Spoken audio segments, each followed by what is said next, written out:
cachet bi kan moo déposé liste bi. waaw dama gannaaw bi mu leen gërëmee ni ngeen ñëwee may ma opportunité comme li nit ñi di wax ni naa setal sama der ma ñëw pour wax effectivement li nga xam ne ni mooy dëgg dama bëggoon rek ma kumba bala may wax la listu Dakar ma wax la d'abord affaire bi nu mu demee xam nga dimanche yéen ñëpp xam ngeen ni le 8 boobu la Yewwi Askan Wi ak Wallu seen waxtaan bi nga xam ne ni ñu ngi ko doon def pour ànd ñu nangu d'accord ni dañuy dem ensemble defe naa ni booru 18 heures la ñu def protocole bi ñu d'accord boobu fekk na Yewwi Askan Wi defar na ay investiture am ba pare investiture yu metti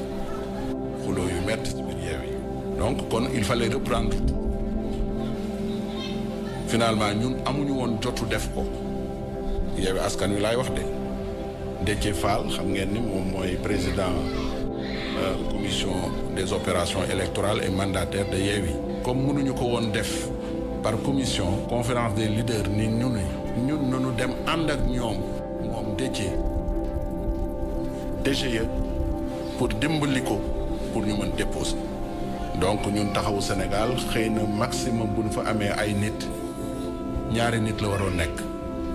Pastef amoon na fu lu toll si lu ëpp juróom-benni nit PUR amoon na fu lu ëpp ñetti nit donc ñu ànd dem bi ñu demee dañu yanu valise bi nga xam ne ni moo doon valise dossier yi ñu yóbbu ko biir DGE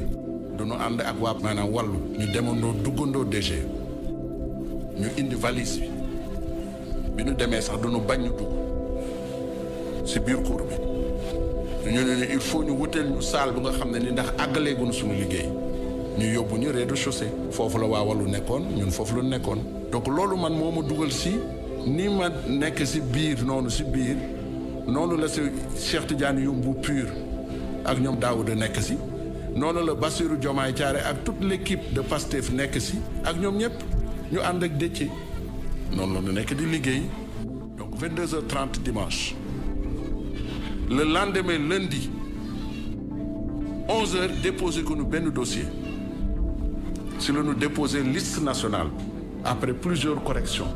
te dama wax ni bu ñu ko déposé ñu wax déposé ndax man gor laa dama ànd ak Déthié ak ñeneen moo tax may wax ñu déposé mais ñëpp xam nañ ni bu ñu demee ndax nekkul étage wala feneen benn salle lan ñu jox couloir ñu am commission bi fu muy recevoir les dossiers yi commission bi waa naturellement waa DGE nga fa ak Sénat ñu ànd ak Déthié bu jëlee bu vérifier ba liste war déposé moom dafay wax ni informaticien tiireel ma fiche bi ñuy déposé moom mi ngi yore dossier yi ñu war déposé mu jël fiche am jël ay dossier am ni ma ñu dem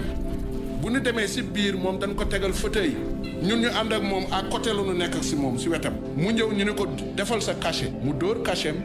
jox benn feuille DGE jox benn feuille Sénat jël benn feuille boobu mu yore après foofu la may joxe dossier moom yi mu yore woon ni ma naa ko xoolal lan laa koy xoolal bu ne Saliou Sarr man déclaration de candidature bi ma jox bi damay xool est-ce que Saliou Sarr casier judiciaire am mi ngi si biir est-ce que CIN légalisé wala extrait de naissance mi ngi si biir datant de moins de 6 mois bu ma ko waxee ni ko baax na mu joxe léegi nag mu jëm si département yi pare wuñu woon foofu lu nu nekk ñu nu yuuxu altine mais léegi ñu ñëw ci département de Dakar kan moo déposé. département Dakar depuis altine midi avant waa wàllu di dem Yewwi Askan Wi daf leen wax ni leen jox nañ leen benn poste mais jigéen la waa PDS bañ ñu ne ñoom dossier góor lu ñu préparé mënuñoo jox leneen noonu ñu leen toppee li may wax ni am na seede ndax ñun topp nañu Déthié ni ko waa PDS bañ nañoo joxe jigéen prends tes responsabilités nga jël benn jigéen si Yewwi Askan Wi nga dugal ko ñu déposé département Dakar mu ne moom gor la waxante naa ak ñoom ba noppi ni dañu war a dugal benn waa PDS laissez nous conférence des leaders ñu ngi koy régler noonu la ñu demee midi 13h 14h 22h 23h 23h50 la ñu wax ne ni daw leen ngeen dugal Dakar parce que y a une autorité qui est en train de venir bu fekkee ne dugalu leen département Dakar il arrête la commission si noonu la ñu dawee ànd ak moom ñu dugg ak dossier Dakar incomplet foofu la jotee ordre moom ndax dama bëgg a wax ni investiture yi foofu noonu si biir DG ba mu jeex Khalifa Sall waxantewul ak man mënul waxanteeg man parce que c'est Déthié Fall mandataire moom lay waxanteel ak waa conférence des leaders nee na ñëw na Déthié ñëw na ni jot naa ndigal ni nañu changé Pala Samb ñu ngi toog. ndigalu kan. ndigalu xam naa Khalifa Sall ñu ngi toog ñu ne ko soit ñun duñu ànd ak moom rek mu jël préparer dossier yi ñuy seet dossier Ngoné Mbengue gisuñu ko man maa ko yore woon sama saak si précipitation bi noonu gisuñu ko man ma jànnexe ma daw jënn de dem seet sama oto pour bu dossier Ngoné Mbengue sama ay dossiers yi ma yore woon teg ko si table ñoom ñoo retrouver dossier Ngoné Mbengue ñu woo ma ne ma Saliou retrouver nañu dossier Ngoné Mbengue yooyu yëpp Déthié moom la de ñu jox ko moom moo recevoir dossier Ngoné Mbengue léegi nag toog si commission bi li may wax ni rakku Habib Sy ku tudd Oumar Sy mi ngi sunu gannaaw Cheikh Tidiane Youm mi ngi sunu gannaaw on n'était pas seul le même procédé mu dem li mu tiré woon moom Déthié pour déposer ko j'ai dit mais yéen lii nii Ngoné Mbengue nekku si foofu la commission bi waxee damay wax sama akulaay taalaay foofu la commission bi waxee mais yéen vous n'avez pas besoin de changer les deux hommes 6 et 7 parce que c'est un nombre impair L149 dit que bu nekkee nombre impair 2 personnes de même sexe mën nañu toppante loolu rëcc na ko ñun on était fatigués je t'ai dit que 22 heures avant la ñu dugg foofu ba le lendemain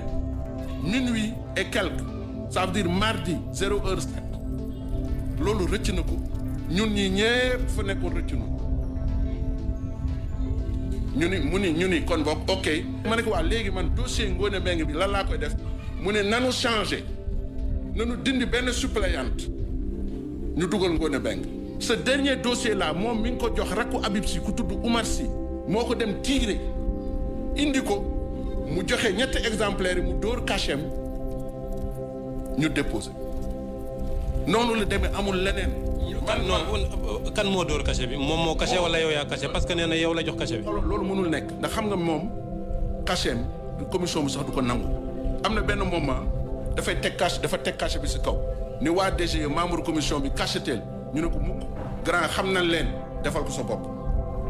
donc amul keneen c'est-à-dire amul keneen ku mën a def cachet ndax commission bi du ko nangu ndax xam na ni lu ñuy bañ vice de forme ëllëg ak si biir nga ni man def ma woon cachet moom moo yore cachet moo cachet ñun ñëpp ñu fekke ko il y a une erreur humaine nekkoon nangu